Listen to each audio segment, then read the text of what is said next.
Good evening students. तो आज का हमारा टॉपिक होगा एक समान विद्युत क्षेत्र में किसी विद्युत द्विध्रुव को घुमाने में कृत कार्य। ठीक ना, काफ़ी इम्पोर्टेंट टॉपिक है और इसे ध्यान देने की ज़रूरत है।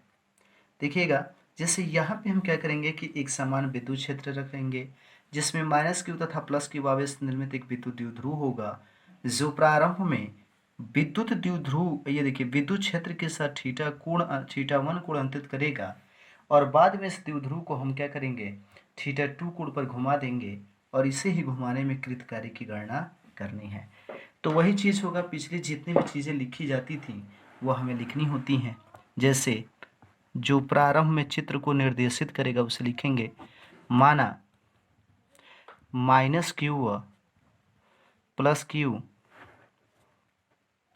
से निर्मित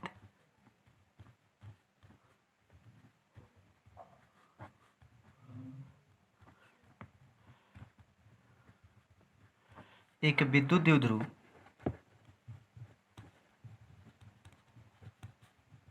है जिसमें आवेशों के बीच की दूरी 12 है, जिसमें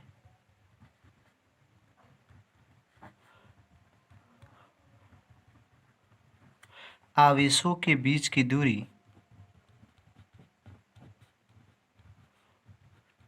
12 है को अब एक समान विद्युत क्षेत्र में रखा जाएगा जिसकी तीव्रता E होगी, को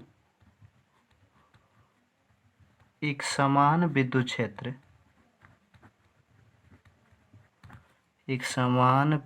क्षेत्र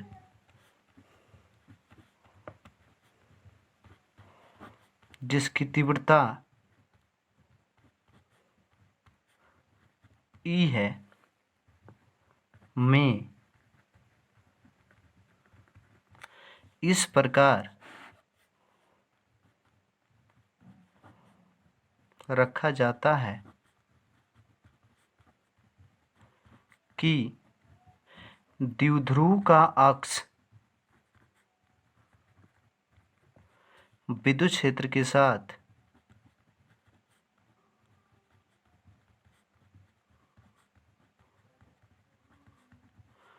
थीटा कोण अंतरित कर रहा है, थीटा 1 कोण बना रहा है, सीधी सी बात है, बना रहा है तथा इसे थीटा 2 तक घुमाया जाना है। तभी तो हम घुमाए जाने में कृत कार्य की गणना कर पाएंगे। अब हम क्या करेंगे यहाँ पे कि जब इसे थीटा 2 तक घुमाएंगे, यहाँ थीटा 1 से, ध्यान दीजिएगा चित्र में, जब थीटा 1 से इसको घुमाते हुए थीटा 2 तक लेके जाएंगे तो तुरंत नहीं लेके जाएंगे, धीरे धीरे जाएंगे। मान लीजिए जब इसे हम थीटा 1 से थीटा 2 तक घुमा रहे हैं, मैंने थीटा 1 स्थिति से थीटा 2 स्थिति तक घुमा रहे हैं, तो बीच में ये विद्युत क्षेत्र के साथ मान के चलिए कि ये थीटा कोण अंतरित कर रहा है। तो हम यहाँ मान लेंगे कि माना किसी क्षण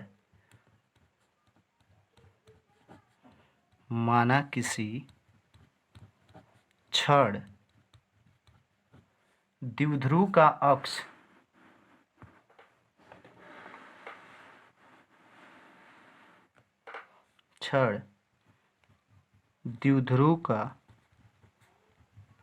अक्ष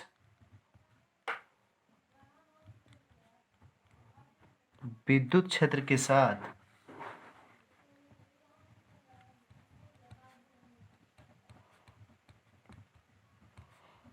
थीटा कोण अंतरित कर रहा है।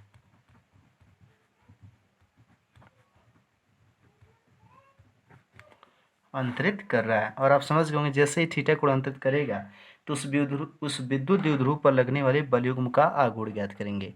अतः लिखेंगे, अतः द्विध्रुव पर लगने वाले बलयुग्म का आघूर्ण। तो जैसा कि मैंने पिछले वीडियो में बताया था, बलयुग्म का जो आघूर्ण होता है टाउ, वह बराबर होता है P इंटू ई साइन थीटा। ठीक, अब देखिए ध्यान से, जहाँ P बराबर क्या हो जाएगा, जहाँ P बराबर Q इंटू 2L। चलिए अब हम क्या करेंगे कि अब फिर इसे जब हम घुमा रहे हैं तो मान के चलेंगे कि यह अति सूक्ष्म कोण डी थीटा पे घूमता है। ठीक ना, तो मानेंगे कि माना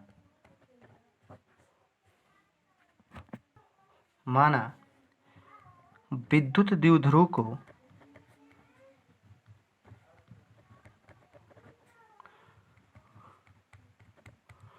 अनंत सूक्ष्म कोण डी थीटा से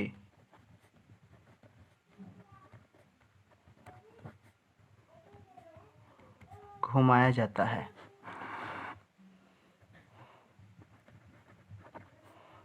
अतः घुमाने में कृत कार्य, तो देखिए इसे बहुत छोटा सा आप घुमा रहे हैं, कितना डी थीटा घुमा रहे हैं ना, तो कार्य भी छोटा होगा, तो कार्य को डी डब्ल्यू लिखेंगे, बराबर हो जाएगा टाउ डी थीटा। चलिए अब जैसे ये टाउ डी थीटा आएगा, लाइट ज़्यादा हो जा रहा है शायद, जैसे ही टाउ डी थीटा होगा तो डी डब्ल्यू बराबर टाउ का मान कितना था, P E sine theta D theta. तो लिखेंगे अतः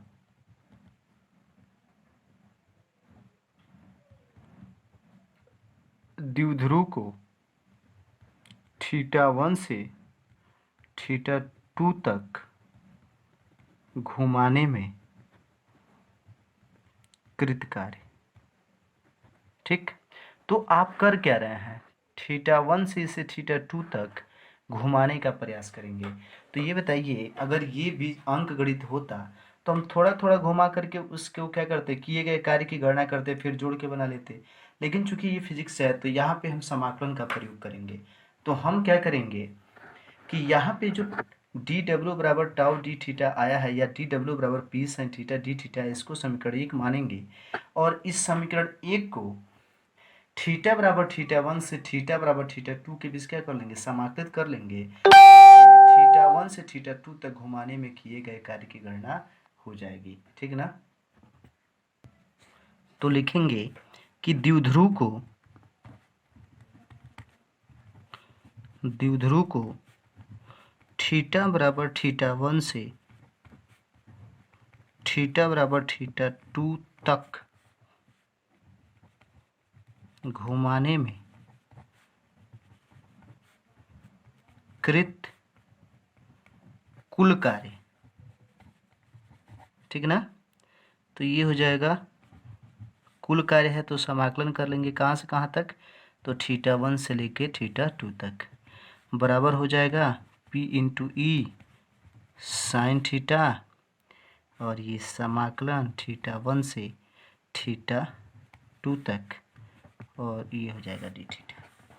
तो समाकलन डी डब्ल्यू का डब्ल्यू हो जाएगा, और P निश्चित होगा तो पी ई को बाहर कर लेंगे, समाकलन थीटा 1 से थीटा 2 तक, और ये हो जाएगा sine theta D theta.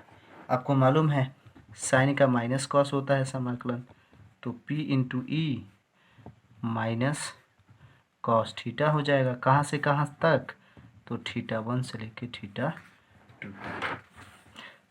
Minus को हम बाहर ले लें तो माइनस हो जाएगा पी ई, और ये हो जाएगा कॉस थीटा थीटा 1 से लेके थीटा 2 तक। तो इसे हम कहते हैं लोअर लिमिट, और इस वाले को कहते हैं अपर लिमिट। अपर लिमिट का मान पहले थीटा का स्थान पर रखते हैं, फिर लोअर लिमिट का मान रख के घटा देते हैं। तो डब्ल्यू बराबर हो जाएगा minus P E cos theta 2 minus cos theta 1।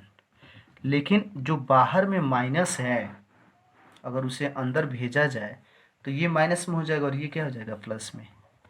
तो ये हो जाएगा P E cos theta 1 minus cos theta 2। इस सूत्र का प्रयोग हम कब करेंगे, जब दो कोण दिया गया हो। लेकिन न्यूमेरिकल में कहता है साम्य स्थिति से। कभी कभी कहेगा कि साम्य स्थिति से थीटा कोण घुमाने पर, तो उसे रिमार्क के तौर पे यहाँ मैं दिखा दे रहा हूँ।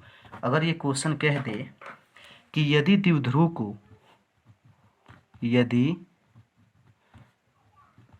द्विध्रुव को साम्य स्थिति